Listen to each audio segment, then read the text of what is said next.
J'avais une question pour le relais. Vous avez beaucoup parlé de l'arrivée, le relais de l'insertion. La question que je me posais, c'est un petit peu au niveau de la sortie ou plutôt du départ. Est-ce qu'il y a un accompagnement, est-ce qu'il y a une durée, est-ce qu'il y a un accompagnement justement à inviter les salariés à s'orienter vers une nouvelle direction? Est-ce que les salariés sont destinés à rester un certain dans l'entreprise, justement? Comment ça se passe sur ce plan-là? Alors voilà, je disais tout à l'heure, on est conventionné d'entreprise d'insertion par l'État. Ça veut dire que les salariés ne peuvent rester sur les contrats d'insertion que 24 mois. Mais on ne fait pas les 24 mois n'importe comment. C'est-à-dire qu'on a un chargé d'insertion professionnelle qui accompagne les salariés. Voilà, on les accompagne au quotidien, suivant les besoins, et on travaille forcément avec chaque salarié son projet professionnel pour savoir ce qu'il veut faire après ces 24 mois. La difficulté qu'on rencontre aujourd'hui, c'est plutôt d'avoir des personnes qui n'ont plus de projet professionnel. Parce que quand on a été longtemps au chômage, on a du mal à faire une projection de sa vie en se disant j'aurais envie de faire ça plus tard. Voilà, tout notre travail pendant 2 ans, ça va être d'essayer de travailler à la construction d'un projet professionnel. En sachant qu'on a quand même une capacité, voilà, nous sur notre site, on est 105 salariés aujourd'hui. Et sur les 105, il y a 50% d'effectifs en CDI. Mais dans les 50% de salariés en CDI, voilà, on a des personnes qui sont à l'encadrement, qui ont été embauchées sur des postes d'encadrant. Et puis tous les autres salariés, donc ça fait à peu près 40 salariés, qui sont des salariés qui étaient en insertion auparavant et pour lesquels on a pérennisé leur emploi.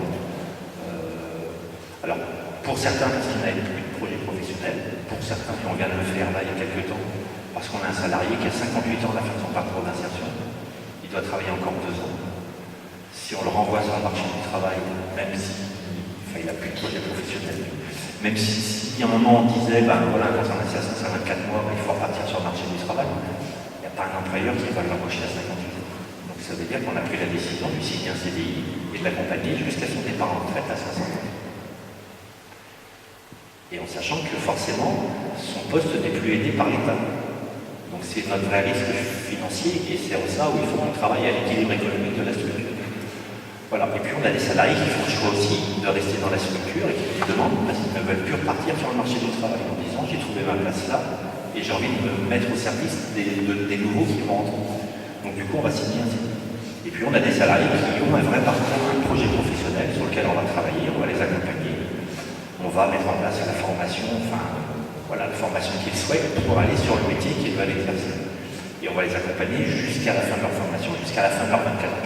Alors la limite, c'est qu'on accompagne un salarié, c'est parce qu'il y a un lien lié au contrat de travail. Et à la sortie du salarié, on ne peut plus l'accompagner, parce qu'il n'y a plus ce lien.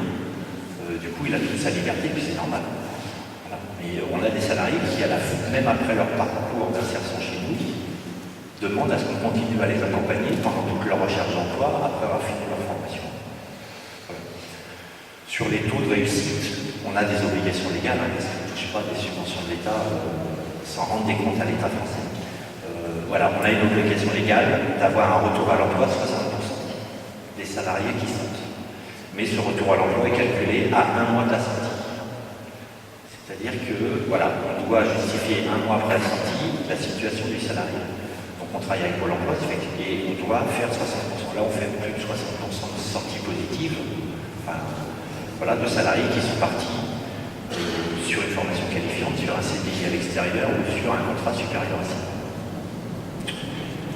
Et puis après, il faut réanalyser les sorties 3 mois plus tard et puis 6 mois plus tard et on sait que les pourcentages ils montent parce que les salariés, leur projet avance, leur formation qualifiante avance, etc. Et du coup, on a des sorties qui sont supérieures à ce qu'on nous demande. Voilà. Mais l'État nous demande 60% de sorties positives. Voilà. Et si on compare, et je n'attaque personne en disant ça, mais si on compare les sorties positives de Pôle emploi, qui est quand même financé par nos impôts, eh bien ils sont à 12% de sorties positives. Voilà. Et on demande à une entreprise d'insertion de faire des sorties à 60%. Dans une situation économique en France qui est quand même pas brillante, où il n'y a pas pléthore de contrats de travail disponibles. C'est une belle réponse à cette question. Une autre question?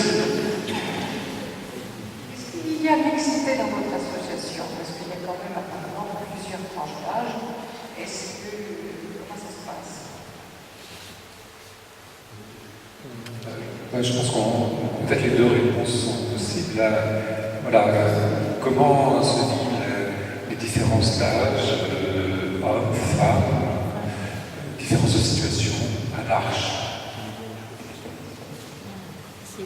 Voilà, vous êtes 6 dans la communauté. Voilà. Dans le foyer, il y en a 6. Combien d'hommes, combien de femmes? 6. Là, le foyer Arben, faire les calculs. Alors, il y a des hommes et des femmes. Voilà, peut-être un peu plus de femmes. Plus de femmes. Parmi les assistants, ceux qui accompagnent, c'est vrai qu'on voilà, on a tendance à avoir plus de femmes qui viennent pour ces missions d'accompagnement. Au niveau des personnes accueillies, c'est quasiment moitié-moitié sur l'ensemble de la communauté. On vit des foyers où il y a la mixité. On vit des foyers où il y a des personnes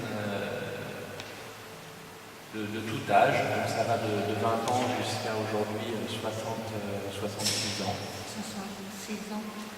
On vit avec deux tendances, deux appels. Le Conseil général qui a pour cette mission d'orienter, de nous financer, et puis la MDPH qui oriente les personnes avec un handicap, la structure, ont deux points d'attention, c'est les personnes vieillissantes en foyer de vie. Des personnes avec handicap qui vivent de plus en plus longtemps et il y a un déficit de place, donc nécessité d'adapter. Et puis aussi les jeunes qui sont maintenus dans les IME, les médico-éducatifs. Et ça c'est un problème puisqu'ils devraient sortir à maximum 20 ans. Et puis il y a des jeunes qui sont maintenus à 22, 23, 24, 25, 26 ans, encore pour structure pour enfants, parce qu'il n'y a pas de foyer.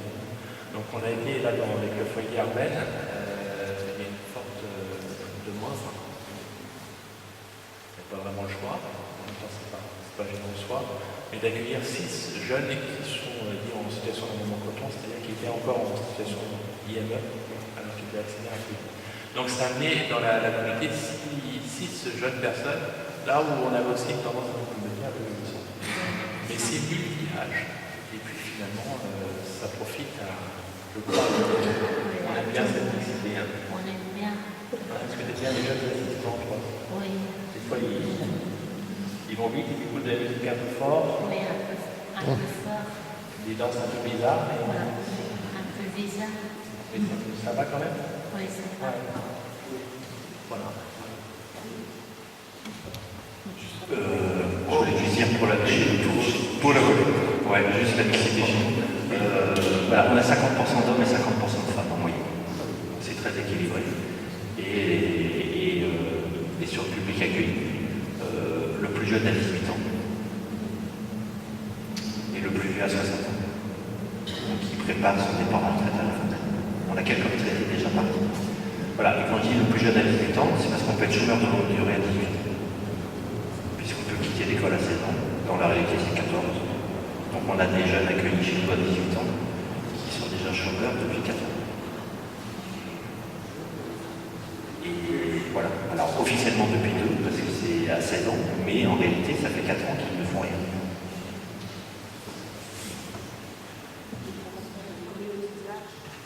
Effectivement, l'Arche dans sa fondation s'est pas mis en tête, et puis mais encore aujourd'hui, n'a pas vocation à devenir une grande institution pour accueillir le maximum de personnes avec un handicap mental. Nous, communauté de l'Arche, en Loire-Atlantique, on accueille 40 personnes, là où des structures comme la Veille, on accueille plus d'un millier et d'autres. Et puis on ne va pas rentrer dans un jugement de valeur de ce que font chacune des structures. On a des approches peut-être différentes, mais on souhaite que chacun avec son projet fasse le meilleur travail. C'est vrai que peut-être que nous à l'Arche, il y a des questions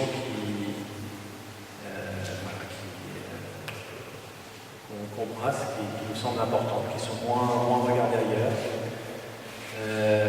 On a envie aujourd'hui de participer au débat, de participer effectivement à cette réflexion autour du handicap, autour de l'éthique.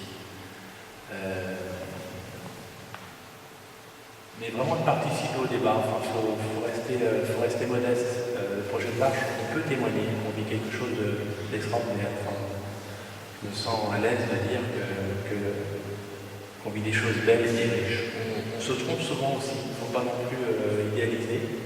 On se trompe souvent, il y a des blessures pour les assistants, pour les personnes qui voilà, sont peut-être pas accompagnées comme elles auraient mieux l'être ailleurs. On ne sait pas tout faire. Mais on sait qu'on a des choses à dire et on sait aussi qu'on a des choses à recevoir des autres structures. Ce qu'on peut vraiment désirer, c'est effectivement qu'il y ait ce dialogue. On a été, je crois qu'on est plus encouragé. L'Arche a fait un gros effort là, depuis 15-20 ans pour entrer dans les formations. Peut-être que dans les débuts de l'Arche, on était dans cette idée de, voilà, avec de la bonne volonté, des gens qui veulent tout donner, on va faire quelque chose de magnifique. On a aussi compris qu'il y avait besoin de professionnalisation, il y avait besoin d'apprendre des techniques. On ne fait pas tout avec la bonne volonté. Donc ça a été un fait. Et puis on s'aperçoit aussi que ça a des bons côtés, parce qu'en confrontant ça avec d'autres réalités, on découvre autre chose. Voilà, il ne faut pas qu'on s'oppose les uns aux autres, par contre, on mesure bien qu'on a notre place à prendre, surtout à ne pas s'isoler de tout secteur. Quand on parle du projet aussi de foyer là, au cœur de la Vertou, mais on sent aussi cet appel, quoi. On est petit, mais il ne faut pas qu'on ait peur d'exister pour dire ce que l'on vit, et puis aussi recevoir du monde, pas être en marge. Une autre question? Pour le relais, je voudrais vous demander comment s'organise, moi je pense plus au magasin où on peut aller donner des vêtements, des chaussures ou acheter des choses. Et je veux dire comment ça se passe dans le principe du travail, comme ça se passe peut-être à Clermont, là où les gens préparent. J'aimerais bien savoir comment ça se situe, comment ça s'organise. Il faut que je fasse court, parce que la question est...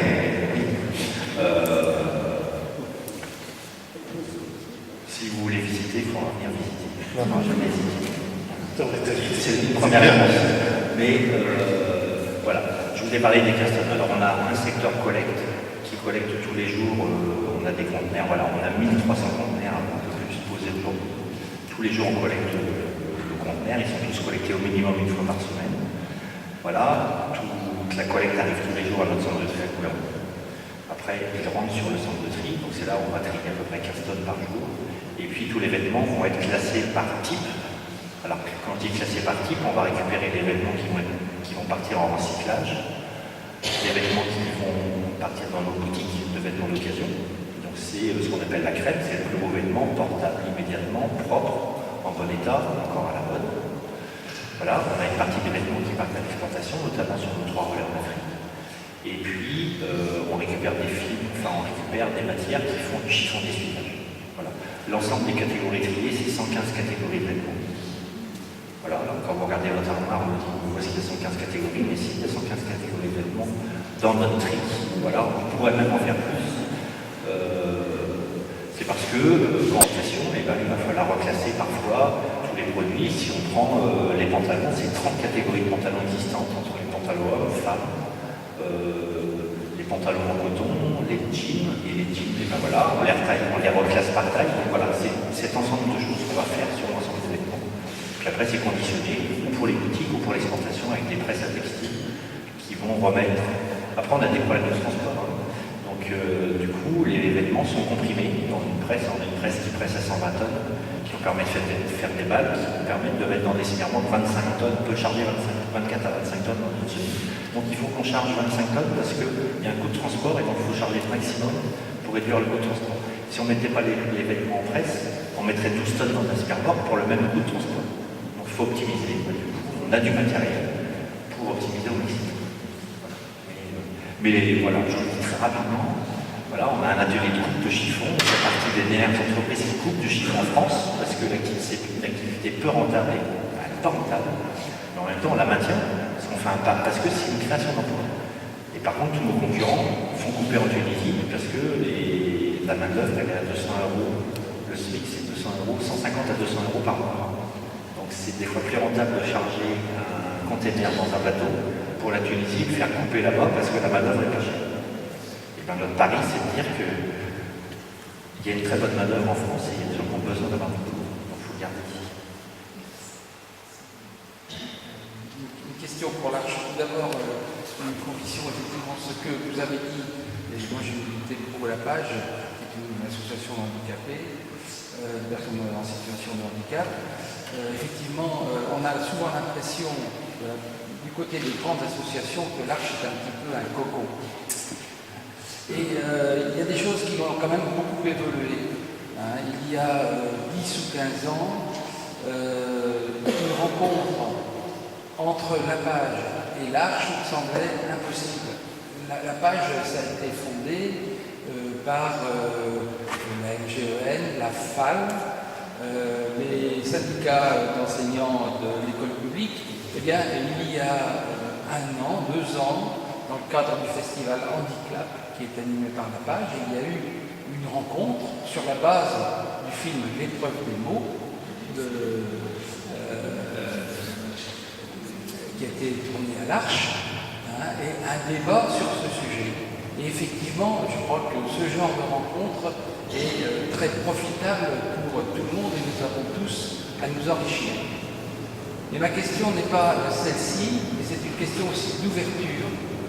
Vous avez dit effectivement l'Arche est bien dans le fil effectivement de Jean Vanier, hein,